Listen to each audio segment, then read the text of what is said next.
આજે હળવદ નગરપાલિકાની ઇલેક્શનની અંદર આજે ફોર્મ ભરાવા માટે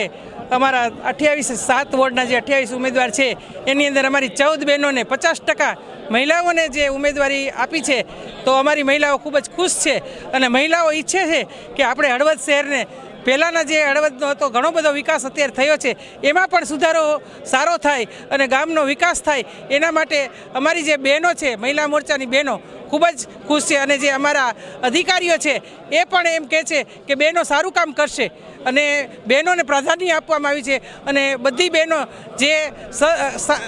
વર્ષોથી કામ કરે છે, જે કાર્યકર્તા છે, જે યુવતીઓ છે, એને પણ ચાન્સ આપવામાં આવ્યો છે। તો આ મોદી સાહેબની જે નેમ છે વિકાસની, અમે વિકાસ, વિશ્વાસ અને વિકાસ, અને અમને પૂરો વિશ્વાસ છે કે ભારતીય જનતા પાર્ટીની નગરપાલિકા વર્ષોથી બની રહી છે, બનવાની છે, એમાં કોઈ શંકાને સ્થાન નથી અને આપણી પાલિકા સરસ કામ કરે છે અને કોઈ ગામની અંદર કોઈ એવું નથી કહેતું કે આ કામ નથી થયું। અગાઉના જે હતા લોકો એને પણ એવા જ કામ કર્યા છે, એની અંદર જે ઉણપ રહી ગઈ હશે એ હળવદને અમે વિકાસ આપવા માટે અમારી આ બોડી બધી તૈયાર છે। વંદે માતરમ, ભારત માતા કી જય, જય જય ગરવી ગુજરાત। રોજ હળવદ નગરપાલિકાની ચૂંટણીના અનુસંધાને ભારતીય જનતા પાર્ટી દ્વારા અમારા પ્રદેશના આગેવાનો દ્વારા જે ભારતીય જનતા પાર્ટીના 28 ઉમેદવાર પસંદ કરવામાં આવ્યા છે, તેના માટે આજે 28 ઉમેદવારોને ફોર્મ ભરવા માટે અમે હળવદ મામલતદાર કચેરી આવેલ છીએ અને આગામી છેલ્લા 25 વર્ષની અંદર હળવદ નગરપાલિકાની અંદર ભારતીય જનતા પાર્ટીનું શાસન હતું અને જે કામો થયા છે એ લોકો પાસે અમે જવાના છીએ અને વિકાસના નામે લોકો પાસે મત માગવાના છીએ અને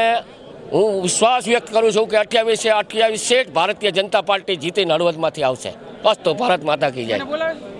આ દેશ છે એ ભારત દેશ યુવાન શક્તિ છે, આખા વિશ્વમાં સૌથી વધારે યુવાનો કોઈ દેશમાં હોય તો એ ભારત દેશમાં છે। આવનારા સમયમાં ભારતીય જનતા પાર્ટીએ જે 28 મહિલા હોય, યુવાનો હોય, નિષ્ઠાવાન જે હળવદના નાગરિક કાર્યકર્તા છે એને ટિકિટ આપી છે, બૂથ લેવલના કાર્યકર્તાના દમ, એમના વિશ્વાસ, એમની શક્તિના જોરે હું કહું છું આગામી સમયમાં 28 સીટ ઉપર ભારતીય જનતા પાર્ટીનો ભગવો લહેરાશે, એમાં કોઈ શંકાને સ્થાન નથી અને જ્ઞાતિવાદ, જાતિવાદ અને નાના મોટા બંદૂકોને ભૂલી અને ફક્ત ને ફક્ત હળવદવાદ અને રાષ્ટ્રવાદની રાજનીતિ કરી અને ભારતીય જનતા પાર્ટી ઉપર હળવદના નગરજનો આશીર્વાદ વરસાવશે એવો મને પૂરો વિશ્વાસ છે। સૌપ્રથમ તો આજે ગુજરાત રાજ્યની તમામ નગરપાલિકાઓમાં જ્યારે ચૂંટણીના પડઘાઓ વાગી ગયા છે, ત્યારે આજ રોજ હળવદ તાલુકા કોંગ્રેસ સમિતિ દ્વારા તાલુકા કોંગ્રેસ સમિતિના પ્રમુખ ડૉક્ટર કે.એમ. રાણા સાહેબ, હળવદ શહેર કોંગ્રેસ પ્રમુખ શૈલેષભાઈ દવે દ્વારા અને અસંખ્ય કાર્યકર્તાઓની હાજરીમાં આજે મામલતદાર કચેરી ખાતે કોંગ્રેસ પાર્ટીના 28 સભ્યોનું ઉમેદવારી પત્ર રજૂ કરવામાં આવ્યું છે। ત્યારે